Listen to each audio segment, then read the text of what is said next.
Okay, so both the bilge pump and, well, the bilge pump is still working, but only not very well, and the switch is definitely shot. So I need to replace the bilge pump and the switch, and it's kind of warm out here. I've got a little bit of breeze coming through the forward hatch, but it's still kind of warm out here, and if I stand out in the weather it's nice and cool, but I need to work inside here. So here's the switch. It's not working at all, so I need to replace that. And the pump works, but only if you bypass the switch. So let's get on that. First thing I'm going to put on is some knee pads, because I got to sit on the floor here. These things are nasty. It's going to leave all kinds of crap all over my... I really need to trim these things. They're not. Okay, so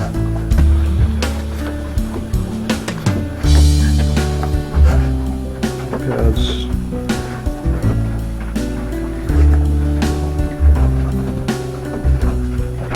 I like the other ones. They have more stretch. And the other thing I'm going to put on, I've got a lot of cuts from yesterday from sailing, so and this water isn't really clean, so I'm going to put some gloves on.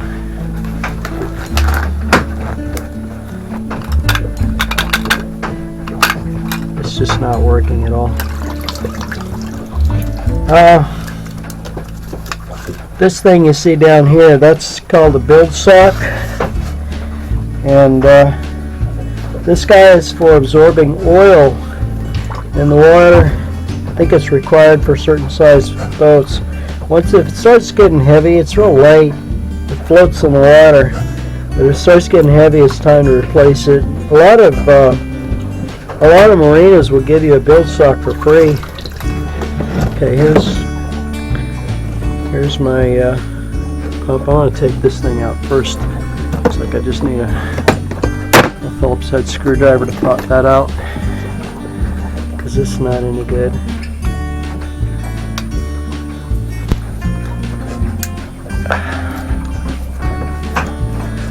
The reason that I can put a screw hole in the bottom of the boat here is because right underneath this point is a big giant keel. It's a lead keel, and this is solid. Normally you don't put a screw into the bottom of your boat, ever, because when you do, you basically put a hole in it. And most of the time, sailboats don't, well, most of the times, any kind of boat doesn't like a hole in the bottom of it. Alright, now I've got this little thing here that it's holding. There's one part of the bypass right there. There's one piece of the bypass. I don't know where the other one is, but what I'm going to do is I'm just going to see, this is, that's either hot or power, cold there, hot or ground. This is a string.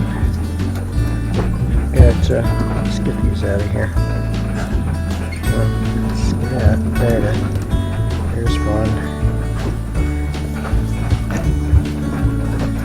There's the other one. I may have to cut that. Didn't want to cut. I don't think I want to cut that, because if I do, all these wires will drop down into the water. There, roll around to that so we can see it. There. Okay. There's the bad switch. It's trash. This is, I'm thinking that's probably hot. Not sure, but it's probably the hot wire. And that's probably ground lead right there. So I could check that. That's probably the, okay, so you see it's kind of making some funky noise here. It's probably spinning.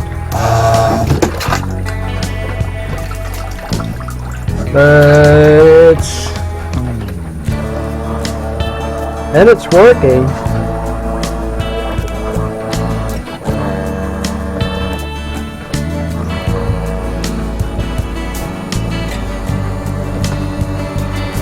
It's probably not working. Actually, it looks like it's draining it. Yeah.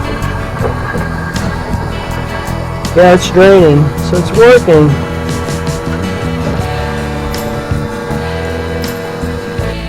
First thing I think is just install the new switch.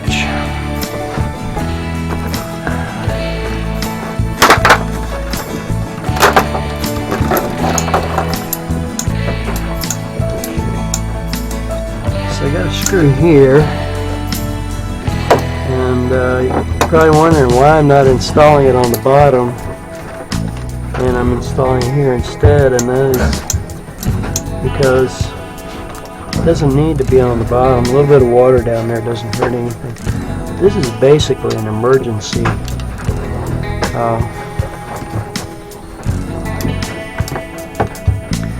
It's already had one here, so you just put right back where the old one was.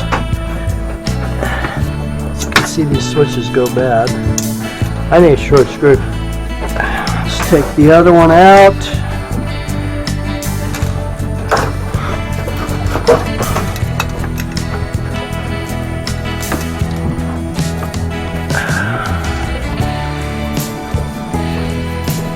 Because you can see that one's kind of long. I don't really need a long screw in there.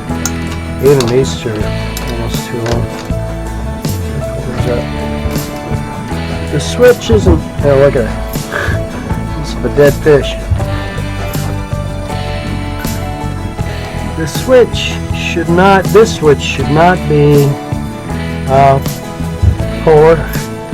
Have any polar preference? That is, you can hook it up, negative or positive, forward or backward. Doesn't really matter how it goes in. I'll say all switches are that way, but this one is. It's just a switch. It's just a no contact.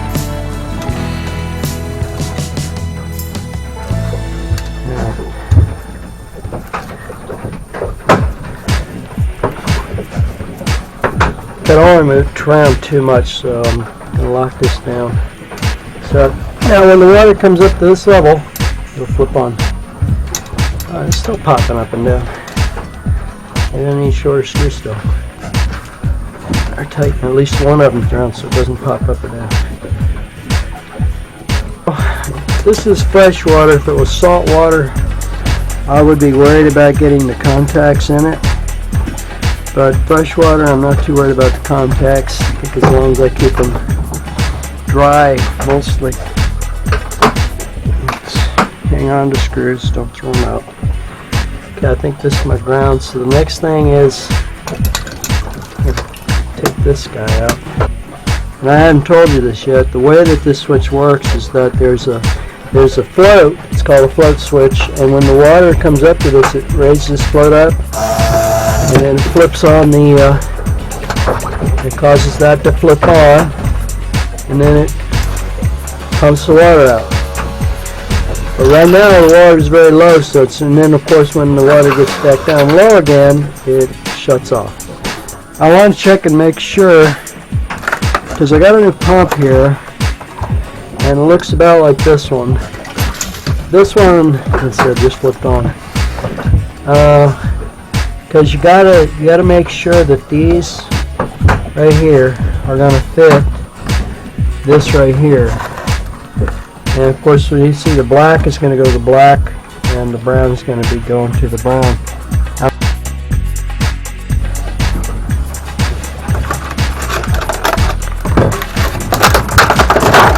Alright. The instructions say, should be, I'm going to guess, brown is positive. And there's a simple instruction where it says brown is positive. Brown wire goes to the positive. Okay, goes through the switch to the positive. Okay, no, which one is positive. What I didn't really like was having two wires come up here black. Both black, one's positive and one's ground, we don't know which. So, alright, this should go right back onto here. Looks like it does. Flathead. Let's make sure this is going to sit flat on the bottom.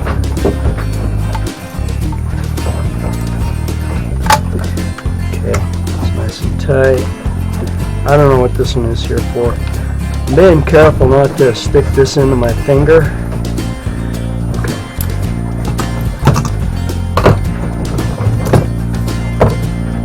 Rubber band doesn't go in there.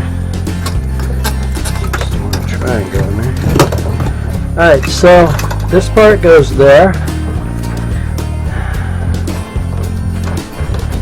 Let's see. Looks like we're going through the switch already, so I need to connect up.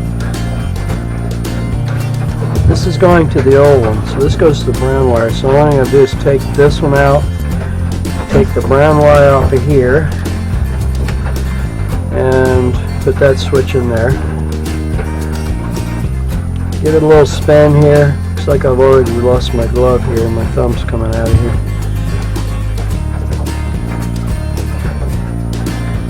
Alright, so on that one I need to connect up the black one, which is, no, that's the brown wire for that. I need this black one over here, which is going to this connector here. So I'll take this black one off of that black one. Problem is I've got two black wires coming in, and one is hot and one is ground. That is, I've got two black wires. One is ground from the battery, and the other one is the hot from the battery. Two black wires coming from the battery, which is not usually fun to have because it's confusing. You never can know which is which unless you know the secret code. Okay, do I use this again? I may as well.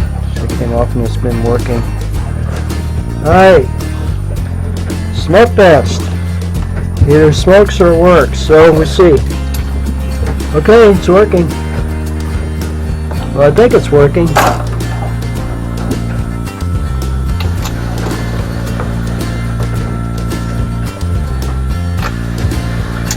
Okay. The water coming back out is because it's raising at about 2 feet. So, I guess everything else here. Now this is still good, so I'm going to hang on to it. And I'm going to do one more thing here.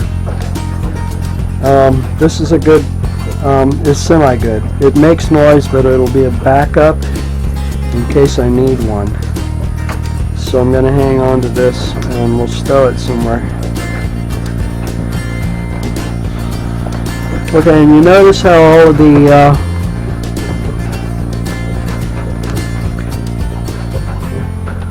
wires are just dropped right into the water here. And what I'm going to do is I'm going to leave zip tie in place because it's going to be just fine. And this is a special waxed wire.